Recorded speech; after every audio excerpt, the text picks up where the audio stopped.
আসসালামু আলাইকুম ওরহমতুল্লাহি ওয়াবারাকাতু। সুপ্রিয় দর্শক বন্ধুরা, আজকে আপনাদেরকে খুব ভালো একটি কথা জানাবো। দেখেন, এই যে মুরগি চড়াই, আমরা যারা গ্রামের লোক তাদের বাড়িতে সচরাচর মুরগি পালে। আমরা বলি আমাদের বাড়িতে মুরগি আছে, তো এখানে দুটো দেখাতে পারছে, ওইখানে দেখাতে পারছে, আর এদিকে সেদিকে আছে, এখানেও আছে। তো আর ওইদিকে চলে গেছে কয়েকটা। তো ওইদিকে দেখেন জায়গা, অবশ্যই ওই মুরগি রাখার জায়গা আছে। তো আমাদের পাশের বাড়িতে মানে মুরগির কি যেন হয়েছে, তা মুরগি অবশ্যই জুমপারে, আর জুমপারের সাথে সাথে মানে মরে যায়।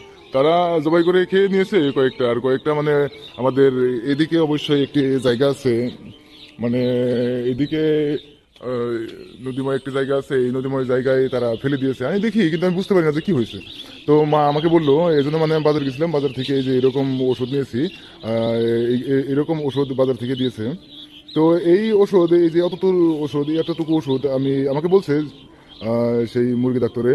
তো মুরগি ডাক্তার না, অ্যাকচুয়ালি মুখা ডাক্তার না, কয়টা ডাক্তার না, যে মুরগি হাঁসের এগুলার ওষুধ সে বেছে, এই জন্য মুরগি ডাক্তার বলছি আমি।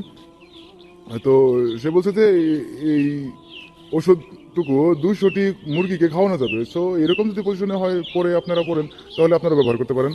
তো এরকম ওষুধ কিন্তু সে দোকানে পাওয়া যায়। আর এই ওষুধ অবশ্যই আপনারা 1 গ্রাম ওষুধ 20টি মুরগি বা কুকুরা চড়াই, আমরা ওখানে কুকুরা চড়াই বলি, যাই হোক আমার ভাষায় হয়তো আপনারা বুঝতে পেরেছেন, মুরগি চড়াই আমরা মুরগি বলি।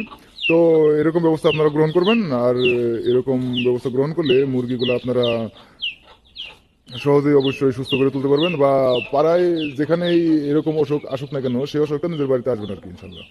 তো এরকম কথাটাই আজকে তুলে ধরলাম। আর এটার নাম কি আমি জানি না, সো এখানে পাউডার হিসেবে দিয়েছে, তো আমি বুঝাইতে পারতাম আপনাদেরকে বিশেষ কিছু, নিজেই তো আমি বুঝতে পারছি না, আমি আর কি বুঝাবো আপনাদেরকে বলেন।